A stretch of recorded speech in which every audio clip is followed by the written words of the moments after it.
জনাব হাফেজ মাওলানা এনামুল হক বিলালি। আসসালামু আলাইকুম ওয়া রাহমাতুল্লাহি ওয়া বারাকাতুহু।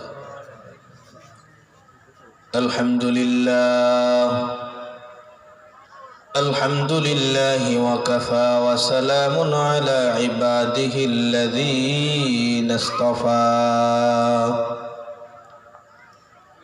أما بعد فأعوذ بالله من الشيطان الرجيم. بسم الله الرحمن الرحيم.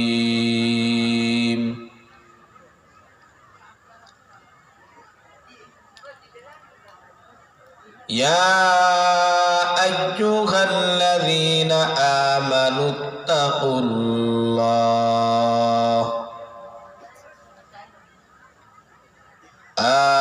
اتقوا الله حق تقاته ولا تموتن إلا وأنتم مسلمون. রাসূল আরবি সাল্লাল্লাহু আলাইহি ওয়াসাল্লাম বলেন, তিনটা জায়গার মধ্যে ফাঁকা রাখতে হয় না। কয়টা জায়গা? মুখস্থ করে নেবেন আজকে। তিনটা জায়গার মধ্যে ফাঁকা রাখতে হয় না। একটা জায়গা হলো নামাজের কাতার, আর একটা জায়গা হলো স্বামী স্ত্রী যখন এক বিছানায় ঘুমায়, আর একটা জায়গা হলো কোরআনের মজলিস। কোন মজলিস? কোরআনের মজলিস। এই তিন জায়গার মধ্যে ফাঁকা রাখতে রাসূল নিষেধ করলেন। কেন? রাসূল বলেন, এখানে যদি ফাঁকা জায়গা থাকে তো ওই ফাঁকা জায়গার ভিতরে ইবলিস শয়তান বসবে। কে বসবে? ইবলিস শয়তান। আর ইবলিস শয়তান বসলে কি বসে থাকবে না কাজ করবে? কাজ করবে না। তার যে কাজ, তার যে দায়িত্ব, সেই দায়িত্ব সে পালন করবে। বসে থাকবে না। হয়তো আপনার পেটের মধ্যে একটা খোঁচা দিবে, না হয় কানের মধ্যে খোঁচা দিবে। এমনি ভাবে খোঁচাইতে খোঁচাইতে একটা সময় আপনাকে উঠাই নিয়েই ছাড়বে। কারণ এই মজলিস হলো গুনাহ মাফের মজলিস। এই মজলিসটা কোন মজলিস? রাসূল সাল্লাল্লাহু আলাইহি ওয়াসাল্লাম বলেন, বুখারী শরীফের মধ্যে রওয়ায়াত আসছে, এই কোরআনের মজলিস, এই মজলিসটা এমন এক দামি মজলিস, এই মজলিসের মধ্যে বসলেই গুনাহ মাফ। সুবহানাল্লাহ। এই মজলিসের মধ্যে বসলেই গুনাহ মাফ। যেই বসবে তার গুনাহ মাফ হয়ে যাবে। সুবহানাল্লাহ। কত সুন্দর কথা বলছেন রাসূল।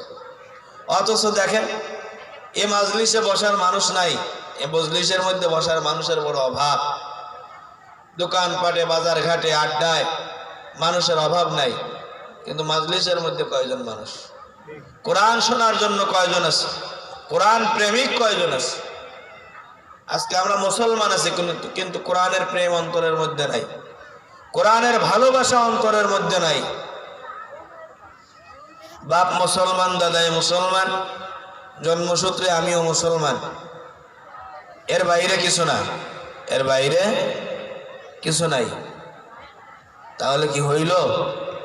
আমি যে আয়াতে কারিমা তেলাওয়াত করেছি, আল্লাহ তাআলা বলতেছেন, ইয়া আইয়ুহাল্লাযীনা আমানুত্তাকুল্লাহ, হে ঈমানদারগণ। কাদেরকে বলছে? কথা বলেন।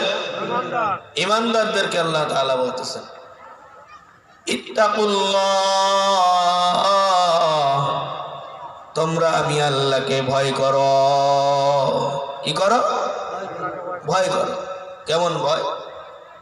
আল্লাহ বলেন, হাক্কা তুকাতিহি, যেটা প্রকৃত পক্ষে ভয়, যেটা প্রকৃত ভয়, এইরকম ভয় তোমরা আমি আল্লাহকে করো।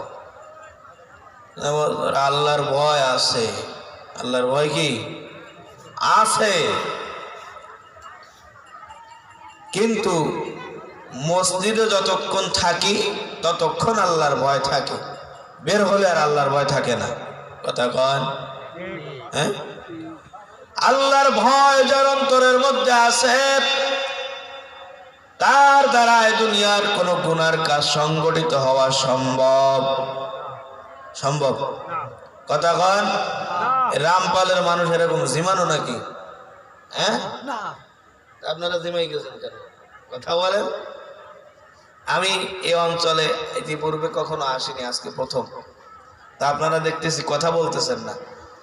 আমার আদাত অভ্যাস হলো, আমার সাথে যদি শ্রোতারা কথা না বলে আমি কথা বলতে পারি না, আমার কষ্ট হয়।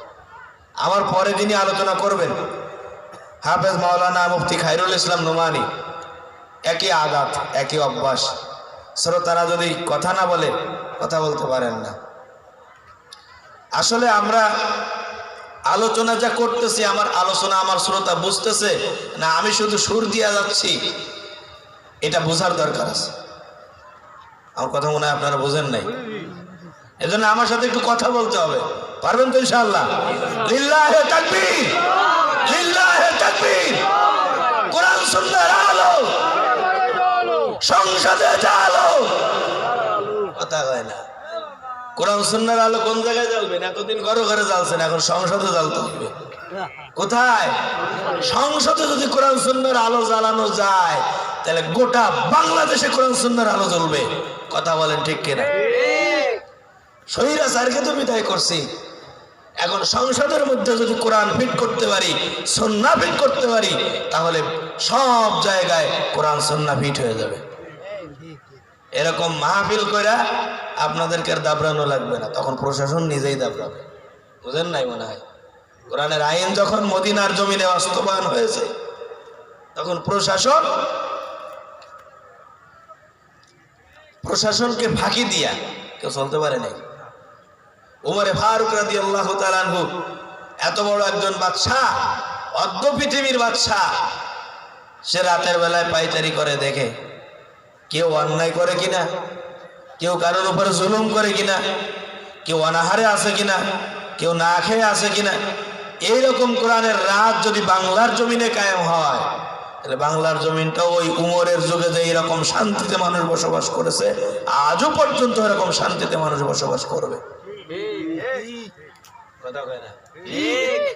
সিলেটের ভাষায় কয় মাতে না, আপনারা তো মাতেন না, একটু মাতেন না আমার সাথে। প্রিয় হাজিরিন, তো যে কথা আমি আলোচনা করতেছিলাম, আল্লাহ তাআলা বলতেছেন ইত্তাকুল্লাহ, আমি আল্লাহকে ভয় করো, ভয় করার মতো, ভয় করার মতো। ওয়ালা তামুতুন্না ইল্লা ওয়া আনতুম মুসলিমুন। চিৎকার দিয়ে বলুন আল্লাহু আকবার। আল্লাহ বলে বান্দা খবরদার, সাবধান, মুসলমান না হয়ে মরবি না, মুসলমান না হয়ে মরবি না।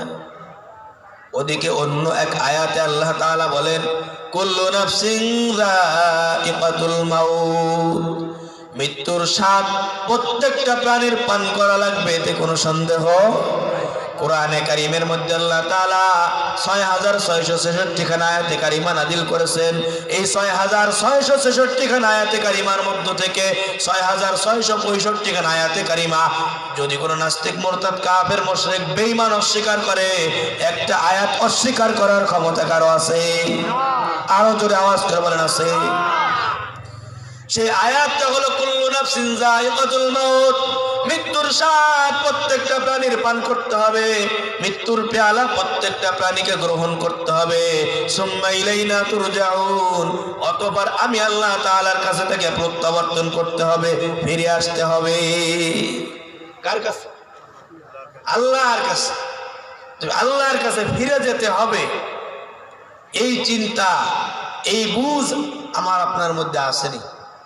কথা কন, আছে?